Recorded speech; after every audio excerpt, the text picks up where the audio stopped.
Good afternoon, and welcome to the Wednesday afternoon conference call with Trusts Unlimited.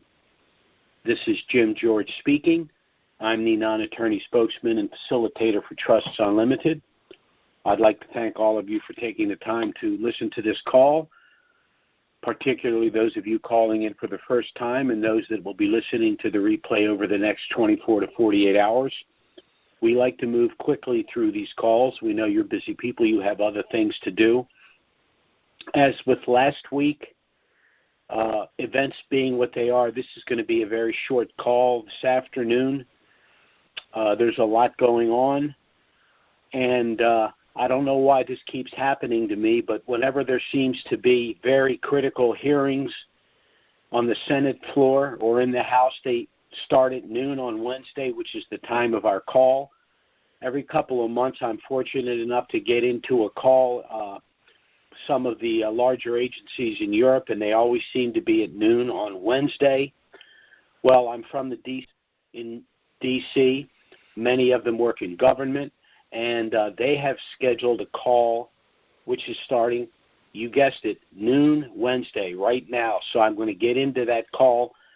Very briefly, what that call is going to be about is the knife fight that's going on in the Republican Party.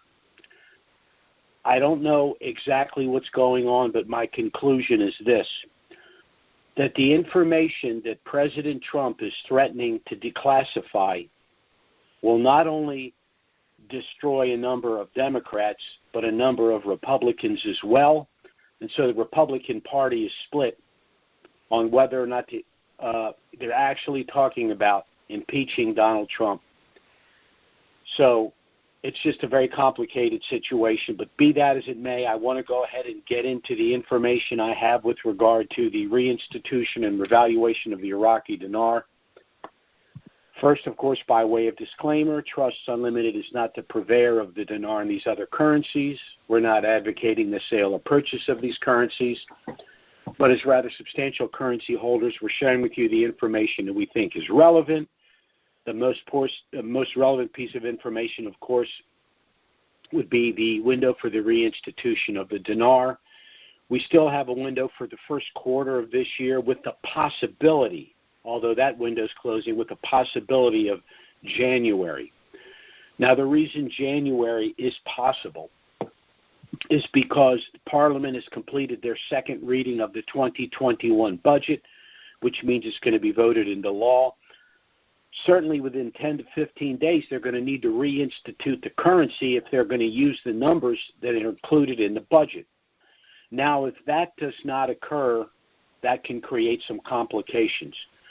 Certainly if the federal government in Iraq, the government of Iraq starts making expenditures at whatever rate they have included in the 2021 budget, they can back out of that, but that's extremely complicated. Now, the way they can get around that complication, even if they do not reinstate the currency in the next 10 to 15 days, is to simply withhold the governmental payments so that if they do reinstitute, they can go in and in a much simpler fashion restructure the deficit to reflect a reinstituted rate. Now, part of the problem is the political factions are debating at present what the actual exchange rate for the dinar against the dollar should be. And, of course, the reason they've reduced the value of the dinar is because they're trying to collect them to complete the project to delete the zeros. But if they can't come to agreement as to what the rate should be, that's tending to have a negative effect on that completion of that project. So that's a further complication. The other issue that they're facing is their monthly deficits. The price of oil is still relatively low. While the price of oil is generating 90% of the revenues to the government, the current price of oil is only at 65 or 70% of the projected price prior to the creation of the 2020 budget. They also have the issue with COVID, and so what they're going to need to do is generate revenue from another source. They cannot continue to use the U.S. dollar reserves that they're holding, that the CBI is holding. They're dwindling quickly. Borrowing additional funds is either going to be impossible or the terms are going to be unacceptable. And the best solution short term would be for them to prop up their import and export business. Now, the problem there is that until they reinstitute their currency, the import-export business is kind of an impractical source of revenue. But there are a lot of other issues that are pressing on Iraq in addition to the deficit and the problems they're having with the rate of the dinar against the dollar. And that is membership in the World Trade Organization, final acceptance, Article 8 in the UN, and the lifting of the U.S. Sanctions. In order for these things to occur, they're going to need to get their currency functional and get it on the Forex. And, of course, they cannot get it on the Forex until it reinstitutes in country, and it's a functional currency within the country, and they're using their own currency rather than the U.S. dollar or some other reserve currency. So that's the situation right now. We're going to have to wait and see what the Parliament does with final passage of the budget, and then we'll have to see how quickly they'll move to the deletion of the zeros. Now, the other issue, and this is the most important one, is the U.S. elections and the effect that they're having. At this point in time, we'll know next week, at this point in time, I really can't tell you who's going to be the president of the United States for the next 4 years. I know the election result. I know what the states have done with regard to the electoral votes relative to each state. I know what the Congress has done. But there still continues to be substantial evidence that there was fraud involved. Now, the Trump administration continues to suggest that they have information that the American people need to know before this can all be resolved. I, for one, want whatever they have to be released as soon as possible, or I want them to just conduct an orderly transition. I don't like the state of limbo that we're in because it affects us, and it has ripple effects around the world, and Iraq is one example. Now, let's look at the worst-case scenario from my personal opinion. Worst-case scenario would be a Biden administration. And I don't want to get into all of the policies in terms of domestically and in terms of foreign policy, their view of the Constitution, the Bill of Rights, and all of that. That's a discussion for another day, and some of that will probably be on the call that I'm waiting to get onto. But, of course, a lot of our clients have really expressed concerns about a Biden administration. They're concerned that this will be the green light for Iran to reinsert itself into the affairs of Iraq, and that's certainly a possibility. There's some that fear that Biden will rescind Executive Order 13303, allowing us to participate in the exchange of the currency. First, it's true that Iraq will probably have to be dealing with some of the intrusions of Iran, but the U.S. military is in place, and I just don't think that even if Joe Biden is elected, there's any way he can pump the brakes on what's going on there at present. With regard to rescinding Executive Order 13303, I think that's really impractical. One of the reasons President Obama, along with Maliki, did not support the reinstitution of the dinar back in 2012 and 2014 was wholly political. 8 million new American millionaires are not going to vote for bigger government and higher taxes. So following that logic through, I don't see Biden rescinding 13303 because then he's going to have 8 million very angry Americans, voting Americans, that are not going to vote for a Democrat again. Another reason why I don't see 13303 going away is because a number of politicians are also denarians as well. Now, some may think, well, they're politicians, so they'll get to do their exchange even if we don't. They'll be at jeopardy of a clawback. I don't think they're going to be able to separate themselves from – they're still a citizen of the United States, and the executive order has to do with citizens. So I don't see that being a problem either. Another issue is this. The Biden administration very much wants to cooperate with the globalist movement. And the IMF the BIS, Bank of International Settlements, World Trade Organization, UN, all of these agencies, global agencies, want to see a single worldwide digital currency. They do not want to see the dinar pegged to the dollar or any other currencies.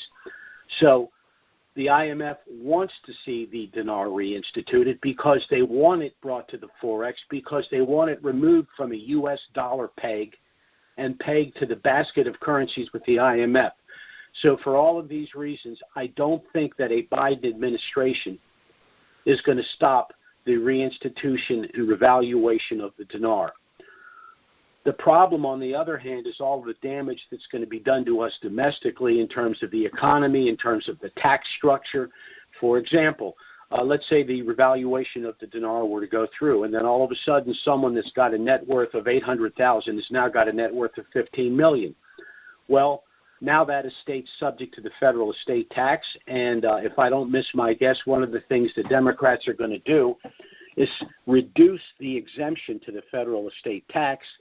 So the establishment of a trust program like ours is even more important. Then there's the civil forfeitures and all of the things that the federal government can do. The best way to control people is to control their health care and is to control their finances. And the best way to control their finances is with a confiscatory tax structure.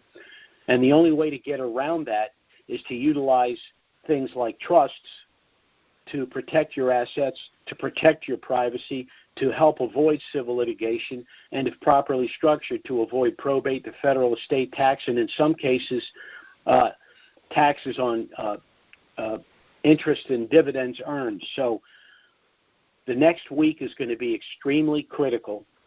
I'm going to get off of the call now, but before I do, and for the benefit of our newer callers, I strongly suggest you go to our call on December 16th, which has all of the information about our turnkey program to assist you both pre and post RV, and it has a good Q&A in there too.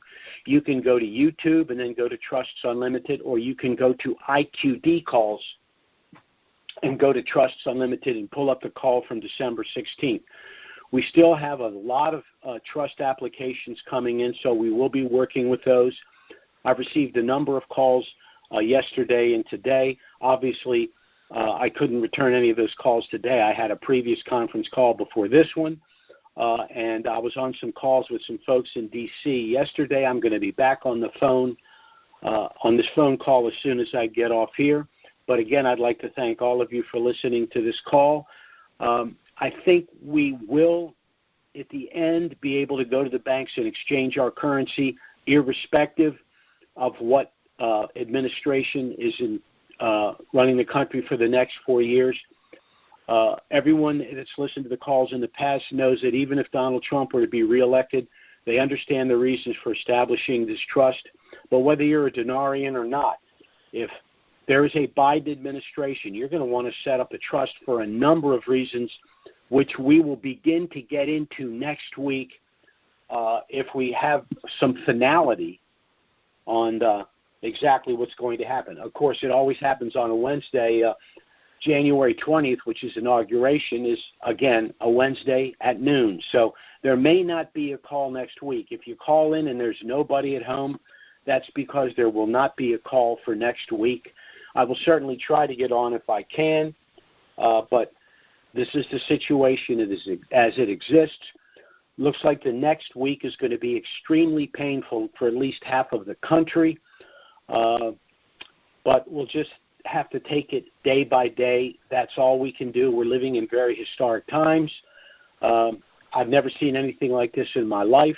I hope I never see anything like this again, however it plays out.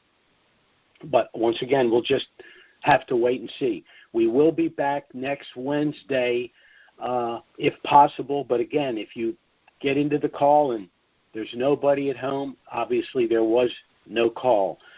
So have a great week, everyone. And for those of you that pray, this week would be a very good time to pray for this country, because there's a lot going on that's much more important than just our concern about these exchange of these currencies. Although from our perspective, this is something that we've wanted to get done for a long time, and if we're fortunate enough to see this through, we're really going to need to be very careful with what we do with our money, how we invest our money, how we protect our assets, because if the Biden administration gets in there, the taxation and regulation are going to be such that you're going to need to know how to navigate all of that to protect your wealth for the future.